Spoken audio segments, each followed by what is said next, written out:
8월 14일 수요일 기도를 돕는 그 사랑 매일 묵상, 오늘 시편 65편 1절에서 4절입니다. 다윗의 시이고 시편 65편 1절에서 4절에 보면 그렇게 끝이 나죠. 주의 성전의 아름다움으로 만족하리이다, 이렇게 얘기합니다. 주께서 택하시고 가까이 오게 하사 주의 뜰에 살게 하신 사람은 복이 있나이다. 우리가 주의 집, 곧 주의 성전의 아름다움으로 만족하리이다, 이런 제목이 있습니다. 주의 성전의 아름다움으로 만족합니다 라는 제목으로 좀 말씀을 좀 나누려고 해요. 지금 다윗이 하나님이여 찬송이 시온에서 주를 기다려오며 사람이 서원을 주께 이행하리이다, 이렇게 시작하죠.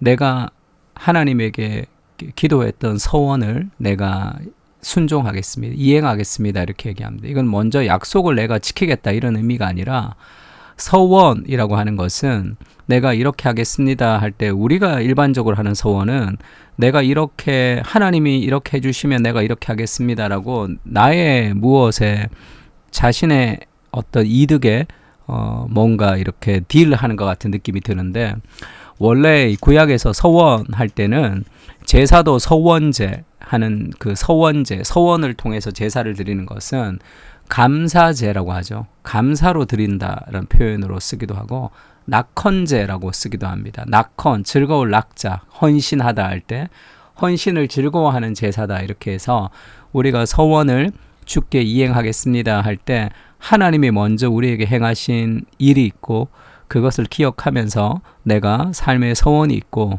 그것을 우리가 순종하는 방식으로 그렇게 이루어집니다. 그래서 찬송도 마찬가지죠. 하나님을 찬송할 때 복이 있는 것이 아니라 모든 찬송의 이전에는 하나님이 먼저 행하신 일들이 있습니다. 홍해가 갈라지고 미리암과 이스라엘이 솟구치며 춤추며 찬양하는 거죠.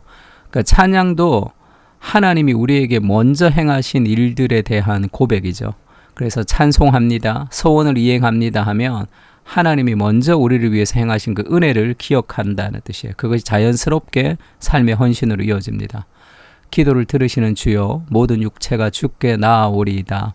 우리가 기도하는 이유, 기도를 통해서 우리의 인생에 하나님 앞에 나아갈 수 있는 이유도 하나님이 기도를 들으시는 분이시기 때문이죠. 우리의 기도를 들으시고 우리를 긍휼히 여기시고 우리가 기도할 수 있도록 예수님이 이 땅에 오셔서 죽으시고, 그런 모든 먼저 행하신 그 일들이 우리의 기도의 어떤 기도보다 먼저 이루어진 그 하나님의 그런 발판이 되는 거죠. 우리를 하나님께 인도하기 위한 디딤돌이 되는 겁니다. 3절에 죄악이 나를 이겼사오니 우리의 허물을 주께서 사하시리이다. 그러니까 우리가 하나님께 나아가면서 우리의 허물과 그런 죄를 용서하시는 그 하나님의 은혜를 지금 찬양하고 있습니다. 그래서 우리의 삶의 모든 헌신 이전에 하나님이 먼저 행하신 일들을 기억하는 거예요. 삶을 좀 회복하고 싶다, 내가 은혜를 회복하고 싶다, 그러면 우리가 말씀을 통해서 하나님이 어떤 일을 나에게 행하셨는지를 돌아보는 게 좋습니다. 그 신명기의 주제가 기억하라죠. 모세가 기억하라 얘기합니다. 하나님이 우리에게 행하신 일들을 기억하지 못해서 이스라엘이 실패한 거죠. 그러니까 먼저 우리에게 행하신 그 복음을 진하게 느낄 수 있도록 늘 들어왔던 그 복음, 예수님이 나를 위해서 십자가에 돌아가셨다는 그 복음을 정말로 우리 영혼 깊은 곳에 심어질 수 있도록 그렇게 기도해야 되는 거죠. 그 은혜가 우리의 삶을 하나님께 나아가게 합니다. 그러니까 먼저 하나님 행하신 일을 기억하는 것이고요. 두 번째는 주께서 택하시고 가까이 오게 하사 주의 뜰에 살게 하신 사람은 복이 있다. 하나님이 우리를 먼저 택하신 거죠. 그리고 우리를 가까이 오게 하셨습니다. 우리를 친밀하게 대하신 거예요, 자녀로. 그리고 하나님의 뜰에 살게 하시는 거죠. 그게 복이죠. 하나님과 함께 교제하는 인생의 참된 복은 하나님이 주시는 무엇이 아니라 하나님 그분과의 교제죠. 우리가 주의 집, 곧 주의 성전의 아름다움으로 만족하리이다. 그 복음을 누리는 거죠. 하나님과의 교제를, 그 풍성하신 하나님의 부요함을 우리가 누릴 필요가 있습니다. 그것을 누리지 못하면 자꾸 다른 데서 무언가를 채우기 위해서 시간과 돈과 에너지를 허비하는 거예요. 그러면서도 만족이 없고 늘 쫓기며 바쁜 삶을 살아가지만 인생에 아무것도 준비되지 않는 것 같은 그런 느낌이 들 때가 많습니다. 하나님을 누리는 것은 먼저 내 안에 있는 그 복음의 은혜를 우리가 깊이 누리고 그러니까 머물러서 음미할 필요가 있어요. 그래서 그 복음이 이미 있는 우리의 복음의 아름다움을 만족할 때 인생의 참된 헌신이라는 것이 거기서 있습니다. 삶의 도약도 마찬가지죠. 은혜와 만족을 누리는 것이 먼저예요. 뭐 여러 가지 분주하고 내 삶에 어떤 변화가 필요한데 내가 무엇을 해야 될지 분주하다면 멈추시고 하나님 앞에 깊이 잠잠히 시간을 좀 보내는 게 좋습니다. 그러면 가득 충만한 하나님의 은혜가 우리를 삶의 방향으로 인도한다. 복음을 누리는 건 너무 중요하죠. 요한복음 15장 16절에 보면 너희가 나를 택한 것이 아니요 내가 너희를 택하여 세웠다 이렇게 얘기하죠. 너희로 가서 열매를 맺게 하고 또 너희 열매가 항상 있게 하여 내 이름으로 아버지께 무엇을 구하든지 다 받게 하려 함이라. 하나님이 우리를 택하셨습니다. 그 은혜를 좀 깊이 기억하면 불안과 두려움의 문제에서 해방될 수도 있습니다. 예수님이 나를 택하셨다면 반드시 나를 통해서 하나님이 이루고 싶으신 하나님의 일이 있으신 거겠죠. 그것이 내 삶의 어떤 여러 가지 실력과 능력을 넘어서 안정감을 가지고 일할 수 있게 하는 거죠. 그리고 우리가 그 4절에 그 주의 성전의 아름다움으로 만족하고 주께서 택하시고 가까이 오게 하사 주의 뜰에 살게 하신 하나님의 성전 안에서의 그런 교제와 만족을 지금 얘기하고 있는데요. 예수님이 그 안식일에 그 이삭을 제자들이 잘라 먹어서 안식일을 범했다 이렇게 바리새인과 논쟁을 한 사건이 있습니다. 그때 예수님이 그렇게 얘기하죠. 제자들이 시장에서 안식일 날 이삭을 먹었어요. 잘라 먹었습니다. 근데 그때 바리새인들의 율법은 안식일 날 일하면 안 되는데 이삭을 잘라 먹는 것은 일하는 것이다 이렇게 본 거예요. 그래서 왜 안식일 날 제자들이 하지 못할 일을 하나이까 이렇게 도전합니다. 그때 예수님이 그렇게 말씀하세요. 예수께서 이르시되 다윗이 자기와 함께한 자들이 시장할 때 한 일을 잃지 못하였느냐.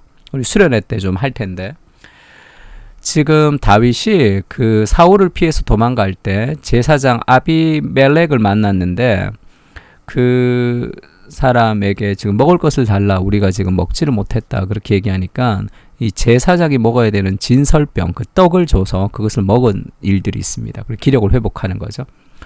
그때 하나님의 전에 들어가서 제사장 외에는 자기나 그 함께한 자들이 먹어서는 안 되는 진설병을 먹지 아니하였느냐. 그리고 안식일 날에 제사장이 성전에서 안식을 범하여도 죄가 없음을 너희가 율법에서 읽지 못하였느냐 이렇게 얘기하죠.